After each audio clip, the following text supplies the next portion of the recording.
Hello, I am King Mac, and I'd like to thank you all for watching this feature presentation on YouTube.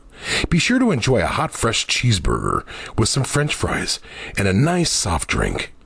Thank you for watching, and now here is our feature presentation of TTBurger game reviews on YouTube.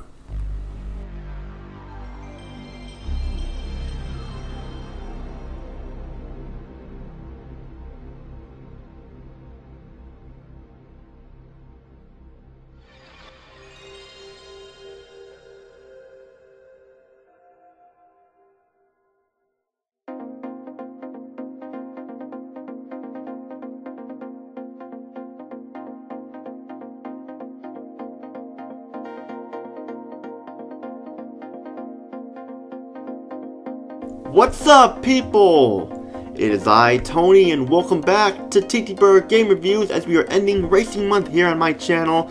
As we are at the last few days here of it. This is episode 180, part 2 of 3. Just getting closer to episode 200, and I have something special planned that's been a lookout there. We were looking at the V-Rally series, which had the Need for Speed name in it for marketing for the game, things like that. But this is of not a Need for Speed game about the V-Rally and stuff. And we're going to be tuning that there as we look at this 3-part review here. Now I know I know that there is a V-Rally 4 on the PS4, but I heard it sucks and is not very good, so I'm skipping that one. I'm only focusing on the good ones here.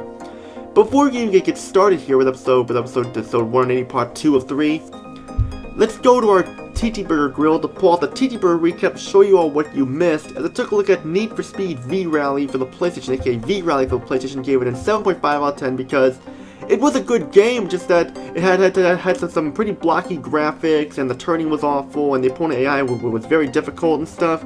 But in the end, though, it was still a fun game that should not be overlooked if you want some rally racing, like Mobile and Rally, Rallycross, and all that stuff, and stuff like that, that branches with rally cars and such.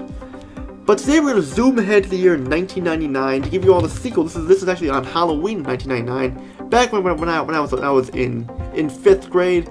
And I had turned 11 years old, and I remember being a mummy for Halloween that year and stuff like that, so yeah. But we're going to be looking at here, this is Need for Speed V-Rally 2, aka V-Rally 2 Need for Speed, or just V-Rally 2 for the PlayStation, released on Halloween of 1999. And before I get started here, I want to give a shout out to Free Green HD SubZeroMNX for King Mac. You guys are awesome, keep up the good work, and I'm looking forward to what more content you have to offer. But now, let's take a look at Need for Speed V-Rally 2 for the PlayStation. Now, I will say this here, that Need for Speed V-Rally 2 is a better game. More content, more cars, more courses, more modes, more fun.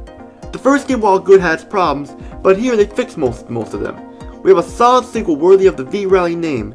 Fun game overall, but some of the holdover problems are here, but still a better game in the long run. Like last time, you pick a car and a course, and you're off. Last time we played a game, it did not go so well, the game, but this time, the game has aged better. It's more fun to play with smoother controls and more content, and it's easier to come in first place and stuff, and also you got damage effects for the vehicles, making them more realistic there. The controls were a pain in the neck and were very stiff, and here they may be a little stiff but not as bad as they were last time. And turning may still be an issue, but I guess it's a rally racing game thing where they turn like that, so there's nothing you can really say or do about it. So that's what we gotta do before we get started here. When we get into the game's presentation here, the game's graphics are much better. Although Mobile 1 Rally still wins in the graphics department when it comes to rally racing games, the graphics here are pretty close here. They look more detailed and improved. They actually look like actual cars instead of like plastic squares that move and stuff like that and such. And of course the cool feature is the cars get damaged too. So that's something they did not have in the first one. Even Mobile 1 Rally Championship or so didn't have that either. So that's a cool feature to have for sure. And the damage effects are amazing and stuff. And you have a pre-rendered cutscene which looks cool as well, like almost live action but CG at the same time. It looks really cool for its time, definitely. The graphics are great, they have improved overall. For the sound, well done sound once again. Rock and roll tunes fit the game well, but I had to turn the music off due to the opening song being copyrighted. Now I know not all the songs are copyrighted, but I turned it all off just to be safe is all. I didn't want to take a risk there instead of getting copyright claim or so. I mean, there's not that many songs, only like 5 or 6 songs, but they're still great. I just wish I could play them, but I don't want to risk it. The gameplay of Need for Speed V-Rally 2 is fun and improved for the most part. Mainly improved in the controls there. Like, last time controls were stiff and made turning a very pain in the neck and an issue. Here they're smoother, still a little bit stiff, but overall a lot better. The opponent AI is improved, still tough at times, but better but a little more balanced than they were last time. You have tons of car classes and tons of cars and courses, adding more to the fun factor. Now I know a lot of the cars here have been used in other rally racing games, but it's okay because, like I mentioned before, look how many NASCAR games they made where they had the same NASCARs, like Tony Stewart's Home Depot car, or Ward Burton's Caterpillar car, or Jeff Gordon's DuPont racer, or stuff like that and stuff. It's gonna happen. There's nothing you can say or do about it because it's just a thing they have there. I mean, even Gran Turismo 5 itself had NASCARs and stuff, and nobody cared. So this is something that's not even worth caring about because, you know, it's generally likes with rally racing. It's an European sport, and that's what it is. But like I said, it's okay. So that's what it is. It's like comparing apples to oranges. And you will see, like, the state basic Kit Car Evo 2, the Ford Focus, Rally Car, the Subaru, and more. And you'll see them often, but there's nothing wrong with them, like I said. One of the coolest features of Need for Speed V-Rally 2 is where you can create your own track to race on. While now this is common, back in the day this was a big feature, cutting edge at the same time, and to be able to race on a created track you made, definitely awesome there.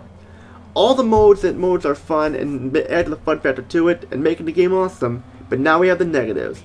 While I mentioned that the handling of the cars and turning feels improved and much better, they still handle a little stiff at times.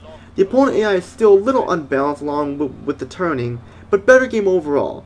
Final thoughts here: if you like Need for Speed V-Rally, then V-Rally 2 should not disappoint you at all. I'm giving it an 8.5 out of 10 because of the problems I have with it, but still a better sequel overall for sure. And that's it for episode 180, part 2 of 3.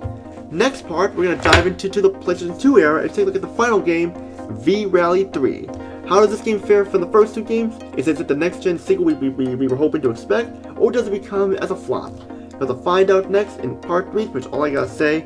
And you know what to do: hit the subscribe button, hit the like button, comment down below, join my Discord group, TTBurger Gamers United. Don't forget to join my Facebook group, TTBurger Gamers Group, and my Facebook page, TTBurger88, if you're up to hear more about the channel and everything. So be on the lookout for that because it's coming. And also, every Saturday, stay tuned for an episode of Burgers and Fries Game Talk with a Shake. If you want because it's a podcast series that I make every Saturday, and I know as of this recording, we already made episode 11, episode 12 will be up, so be on the lookout for that. But all I gotta say is Tony, peace out, have a good day, and see you all in my review of V-Rally 3 for the PlayStation 2.